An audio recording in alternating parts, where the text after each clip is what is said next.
We've been covering this story in Haiti for a while, and with Haitians rather at the border.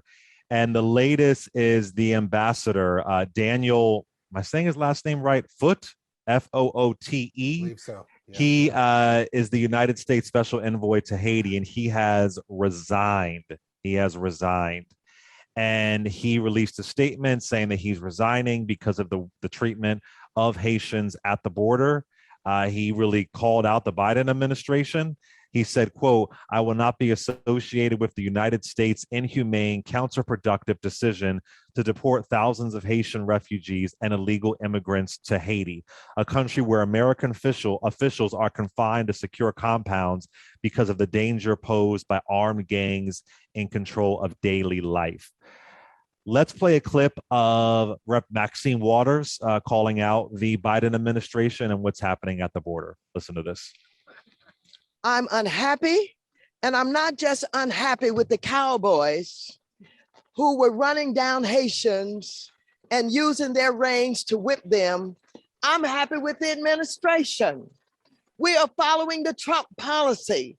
He is the one that does not follow the Constitution and would not allow those seeking refuge to be able to petition to get into the country.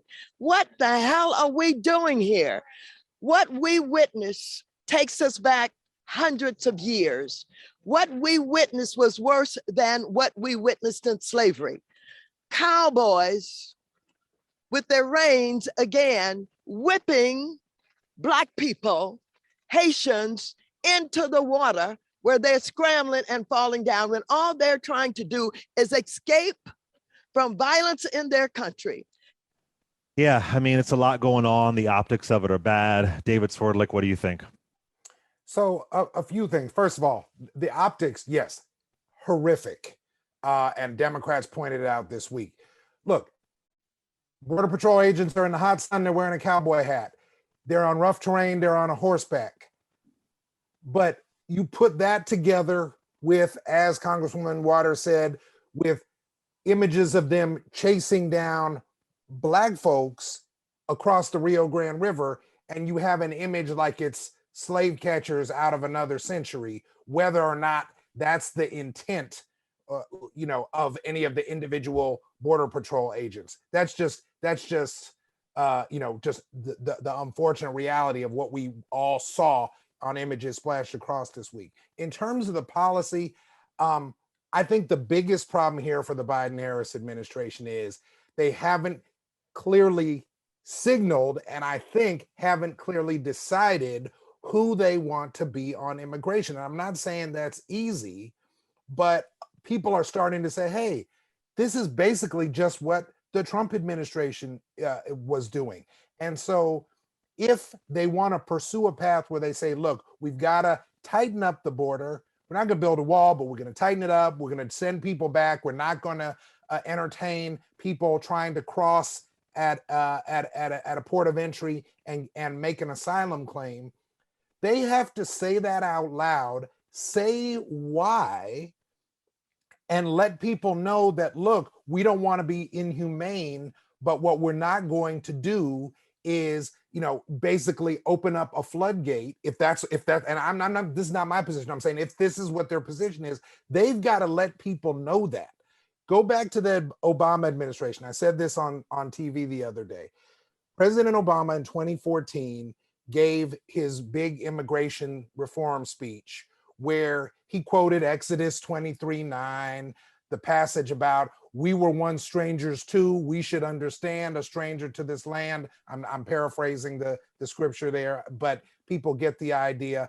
Trying to revive this idea that we are a nation of immigrants and our default stance should be to embrace and welcome people, not to turn them away. We know on the policy, it was a mixed bag for the Obama administration. I'm bringing them up because it was the last Democratic administration. He tried to make progress on DACA, didn't get that far. Tried to make progress on DAPA with a P. The Supreme Court shut him down. He deported more people than his predecessor, President Bush, and he made people on both sides, Democrats and Republicans, unhappy because it's a complicated issue. But he at least rhetorically said where he hoped he could go, even though he didn't get there.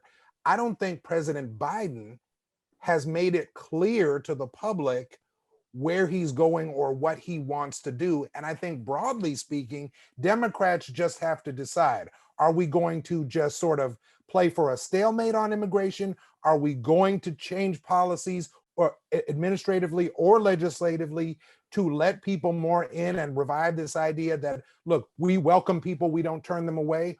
Or is it, an unfortunate reality that President Biden is going to have to be the heavy and say, look, people are fleeing terrible, unfortunate circumstances in Haiti and other countries in the Caribbean and Latin America, but we just can't let them all in. That's a debate that needs to be had. But until the president says what he wants to do, says what he thinks about it, and says what power he has versus what power Congress has, I don't think people know what to think, including the people that show up desperate through circumstances that they can't control at a place like that border crossing between Ciudad Acuña and Del Rio, Texas, thinking, literally, imagine being the person, and I'm not saying where I have an easy policy solution, but put yourself in the shoes of a person who went first from Haiti to the mainland of Latin America and now feels like they have to go further with almost no hope, because they feel like it's better to camp out indefinitely under a bridge at a land port of entry than to go back to their own country. That's what we're dealing with. What are your thoughts, Reese? Well, let me start by saying, obviously, what happened was abhorrent. It's unconscionable. It's unacceptable. I'm not here to cape for Joe Biden. Lord knows that I'm not here for that. I think that the Biden administration, I'll say Biden here, so I have to go ahead and throw her in there too, has been clear. I recall very clearly VP getting fried the hell up for going down to Central America and saying, don't come. I remember that. And yet what brought this wave of Haitian migrants to seek asylum is, from what I read, they were told America is letting people in. And so the messaging has been pretty clear, and it hasn't just been her that said that. I mean, Jen Psaki has said that, Biden has said that, the entire administration has kind of had that line of don't come, you will be turned away. Now, people can have issues with that, and a lot of people do have issues with that, but I do think that their messaging has been pretty consistent. I even read that they're running 30,000 ads. I don't know if it was a week or a month, but whatever the time frame is, but they ran tens of thousands of ads in Central America saying, do not come.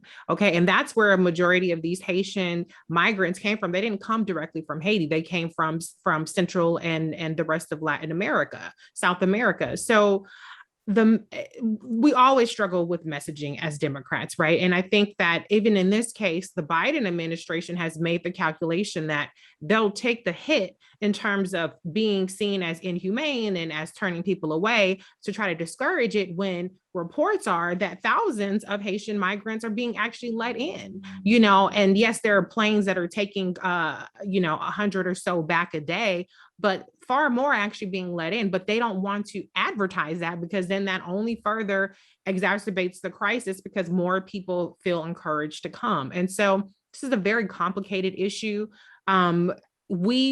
And I say collectively as a society, we voted for Joe Biden's immigration policy, which was never open borders. Julian Castro was, you can correct me if I'm wrong, but he was abolish ICE, if I can recall. He was more open borders, and Biden was very much not that. And I thought it was interesting how Biden distanced himself from the deportations that President Obama did when he got up on the stage, on the debate stage, trying to say, oh, that really wasn't me. I didn't really agree with all that.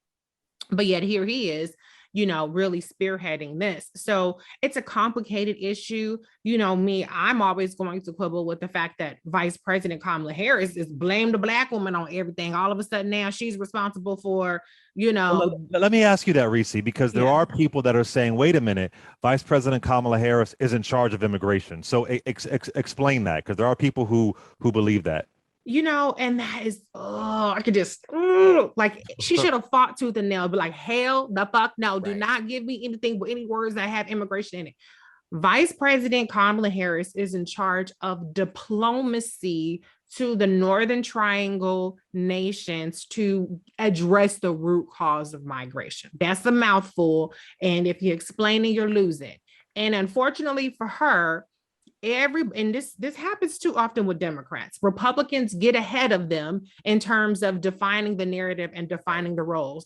And her team did a terrible job in really defining her role, which is a very narrow role. And as a matter of fact, I mean, the whole rollout was completely botched. So people have this notion, well, this is Kamala Harris's job. She's over immigration. She's over the border. She's actually not. She's over diplomacy, which is a whole different issue. And so what I would suggest is, if I were VP, I would say, well, we need to do, everybody call, oh, vice president, do something, vice president, do something, where you at? And nobody's saying nothing about a Mayorkas, who was the Homeland Security Secretary, and nobody's saying anything about Xavier Becerra, who is the HHS Secretary, who's actually over OR, which is Office of Refugee Resettlement. Is really their domain to actually handle the refugees that are trying to resettle, while people are saying Kamala Harris should go down to the border and coordinate aid. That makes no sense. But anyway, nobody is talking about the people that are actually in charge of it. So if I were Kamala, politically speaking, I would say, what we're going to announce a border czar. Just put somebody in the title, border czar. Wait, but can I just jump in there? Okay, go ahead. Go ahead. Border czar. Let me agree with you, Reese, before I disagree with you, which is how we usually roll, right? Okay. Look, you're right. Just to go back to what I said, you're right to correct me. They have made statements, the vice president and the president, saying people should not come and flood to these ports of entry, and these, whether it's land, air, or sea. And you're right that the vice president and the president have stated this. And you're right that their position when they were candidates was not open borders, let everybody in. That was not Biden's position. Kamala's position was more generous than Biden, but she ain't the president. So you're also right that this is like a sort of a multi-headed hydra, right? You've got, immigration is handled by Justice, Homeland Security, HHS, and not Justice anymore, but Homeland Security and HHS. And just because something is understood to be in the vice president's portfolio, at the end of the day, the buck stops with the president of the United States. So now it stops with President Biden. Just like when President Biden was vice president, there were things in his portfolio, but at the end of the day, the decision rested with President Obama. Here's what I mean, though, by they need to speak clearly on this. President Biden used to be the chair of the Judiciary Committee when immigration was with Justice. He was the chair of the Foreign Relations Committee that oversees Department of State activities. He was vice president for 8 years. Vice President Harris used to be the top law enforcement official in a border state. They aren't newbies to this issue, and I think they have not made it clear what the vision is for how they're going to at least attempt to tackle the big picture immigration problem. And what I mean by that is, yes, they've said don't flood to the border. They've taken out ads or whatever. But what I'm saying is this: if the policy is, look, we feel for Haitians, earthquake, political discord, we feel for people in other Caribbean and Latin American countries who are facing gang violence because of drug wars or extreme poverty, we have ultimate sympathy for them, but we don't consider those circumstances well-founded fears of persecution, which is what you base a refugee or an asylum claim on. And therefore, if people are just coming because their countries are in turmoil, we can't accommodate them all. They need to say that so that people know where they're going. If they just play for these, well, let's get people on a plane and back to Haiti, let's deal with this flare up and that flare up, they're going to wind up displeasing people on the left and right, like President Obama did, and they're going to wind up handing an election year issue to Republicans in the midterms and the next presidential election. Look, I don't want anybody to think that I'm taking up for President Trump, but he said he was going to build a wall, and he tried to build a wall. He failed miserably, and his policy was xenophobic at best, racist at worst. But people knew where he stood on immigration. I don't think people know where this administration stands, big picture. I just don't. I agree with you. I'll be clear. Regardless of what they've said, the message is not getting through, and I think that's where the disconnect is. That's what I mean. And I also think that Biden has kind of punted the hot, the hot coal to Vice President Kamala Harris, and then tried to kind of, throw her a little bit of a bone by trying to clarify her role as being a diplomacy, which is her role. She's not over border control. She's not over immigration. It's not, she's not, oh, okay, how are we going to, how are we going to process claims and this and the other. That's not what her role is. It never has been. And it never will, because it's not even a logical thing for a vice president to even handle. DHS has 250,000 employees. There are 19,000 border patrol agents. There are 300,000 open asylum cases right now. They only process about 33,000, only about 33,000 even get approved. I mean, it's going to take years to get through the asylum backlog. You have over 1 million cases of open removal in ICE that ICE is processing right now. So there is a massive backlog in the immigration system right now. That partly explains why they're like, don't come, because we don't have the infrastructure and the capacity to really handle this. And we don't have a come one, come all. You could just, assimilate into society. That, when people have asylum claims, there's court cases, there's tracking, there's all kinds of administrative and bureaucratic things that come into it, not justifying the immigration system. I'm just explaining how this works. Right. No, understood.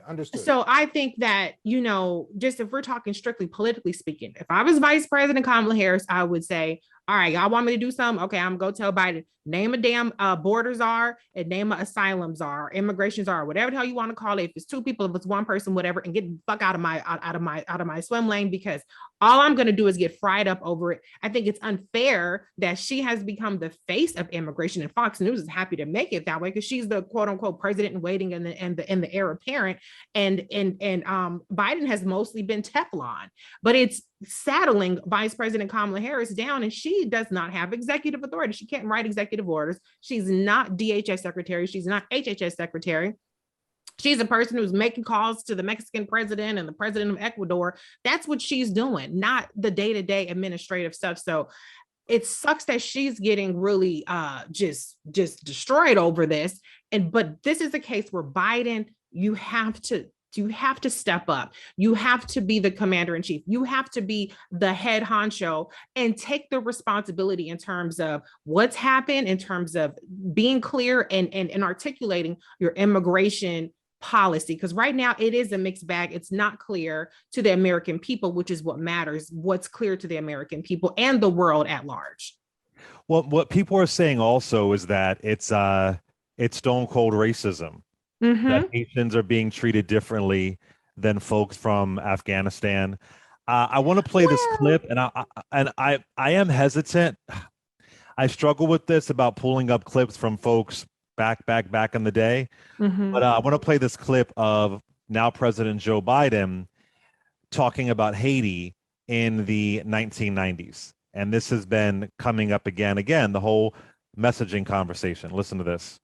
If Haiti, a god-awful thing to say, if Haiti just quietly sunk into the Caribbean or rose up 300 feet, it wouldn't matter a whole lot. That was in 1994 during an interview with PBS. So people are saying it's racism. It's that they are treating Haitians specifically differently than folks from Afghanistan, than folks from other countries, because these are Black immigrants. What do you think, David? Oh, go ahead, Reese. Go ahead. Well, can I just jump in real quick? Because I do want to be clear. I mean, the Biden-Harris administration and Mayorkas released a statement months ago. They extended TPS, temporary protected status, for Haitians for 18 months.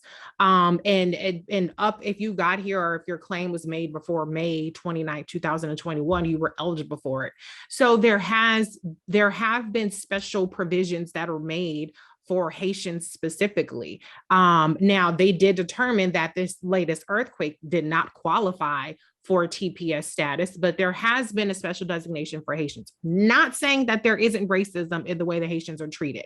As far as Afghanistan, we invaded Afghanistan. Now, I know we have a fucked up history in Haiti, and everybody's gonna say that. I completely agree with you, but we actually literally invaded Afghanistan, and we had a 20-year war last I checked, right? Okay, so the people that are coming over from Afghanistan, it's not like, hey, come all Afghanistan. These are people that actually aided the United States in the war efforts. So their families are being resettled here. And so there was a debt that the United States is owed to those specific people. So I don't think that it's a fair comparison when you look at Afghanistan's as opposed to Haiti, because these are completely different circumstances. And they're not letting, there are millions of Afghanistans, and we're talking about 95,000, and 95,000 isn't even really the right number, because that included people who are American as well. There's racism, indisputable racism in our immigration system. There's racism against Black people. I've been the one to say it's that immigration is not just a Latino issue, it's a Black issue as well. I've been saying that. This is not a fair comparison, but you cannot deny that there is racism against Haitians and Black immigrants, whether it's Africans. Trump said shithole countries. There's racism against Black immigrants, period. Right. I agree. I agree with Reese. There's racism embedded in this whole debate. I think it's not quite an apples to apples comparison with Afghanistan for the reasons Reese stated. We just ended a 20-year occupation of that country. It's a very particular set of circumstances. Look, this isn't a new idea, but let me revive something that people have been saying for, 20 years or 30 years, which is, or longer.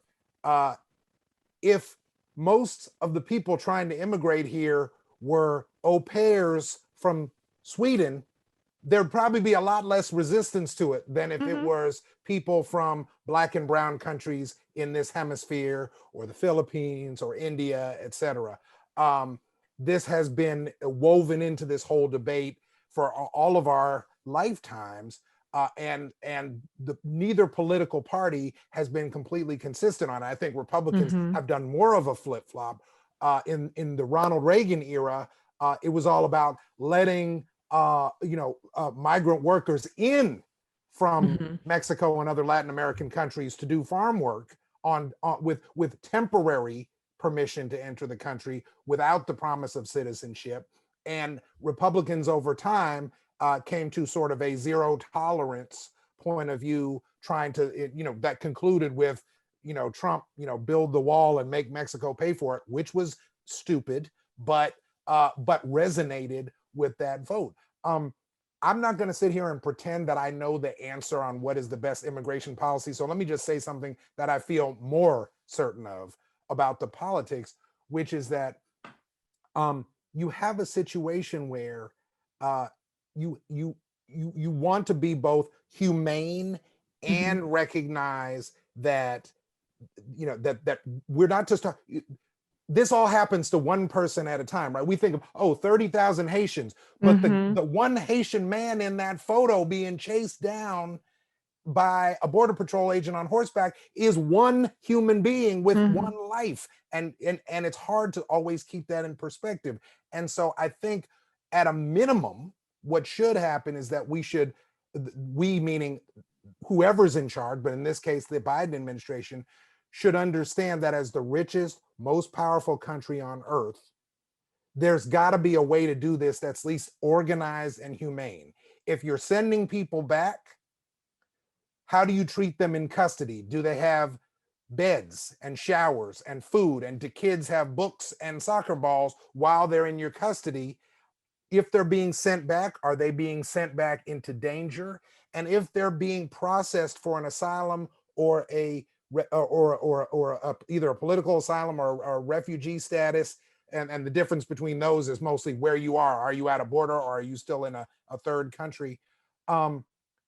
Do we judge everyone's well-founded fear of persecution the same, or do we judge it one way? Again, I think Afghanistan's a particular case, but do we judge it one way for, let's say, a Uyghur in China, and a different way for someone who's fleeing political violence in Haiti? And if we are doing it differently, why, and how do we get some consistency in the process?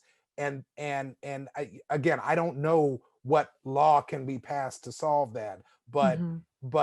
what has to be done is organization and fairness and professionalism, right? Border Yeah. Patrol agents, I don't want to take up for Border Patrol agents except to say they're law enforcement agents. They don't have discretion on what laws to enforce and what not to. They're being Well, they have told. discretion whether they're going to use a whip. No, And that's it's the how point you I'm use your exactly women. getting to. They are law enforcement or officers tasked with guarding an international frontier, the US-Mexico border. But just like police in your city or your town, they can go about their job professionally and humanely, or they can go about their job like rogues and mistreat people. And that is something that the administration can address, whether or not, or can at least try to address whether or not they have a legislative solution to the problem.